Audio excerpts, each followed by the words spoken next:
We can as well say it now that we'll reject in total and will definitely frustrate that government. And what would the result of that be? An increased guerrilla activity on the border? I'm not prepared to discuss what we are going to do when the internal settlement is announced, but definitely we are going to frustrate them. That's about all we can say at this juncture. How much support do you believe SWAPO has in this country, and what statistics can you use to prove your figures? Yes, we have no less than 60% support in this country.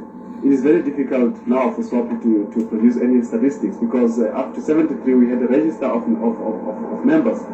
But now this was confiscated by the security police when they had a scoop down on the leaders. So that today we only count on what we knew by then, and the support is increasing every day at the rate of about 100 per day throughout the country. This is about all, and this is why we want free elections and fair elections to prove our strength. South Africa is aware of this. The DTA is aware of the might that SWAPO has. This is why they are not really genuinely interested in free elections. Is it not a point that SWAPO seems to be reluctant to participate in elections? And SWAPO was the first movement in the whole of this country to ever ask for free elections. So it's not a matter of being reluctant to participate in elections, but being reluctant to participate in elections where there will be a lot of intimidation and manipulations.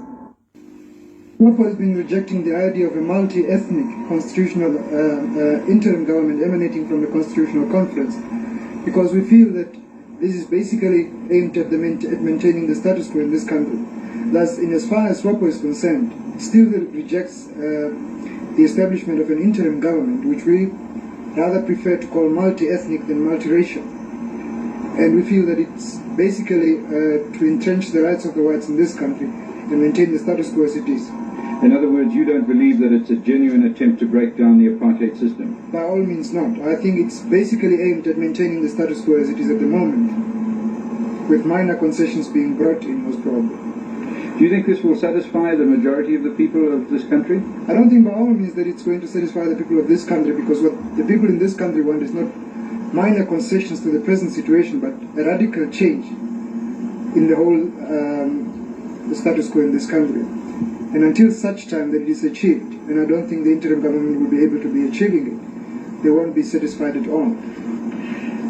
That talking can solve the problem? We still believe that talking can solve problems, despite the triple veto, for instance, in the United Nations. And we still believe that the Western world can contribute very much to having a peaceful solution to the problems of this country. And seeing that Namibia is the responsibility of the whole world community, I think it is the world community's task and responsibility to try and free this country from South Africa as soon as possible.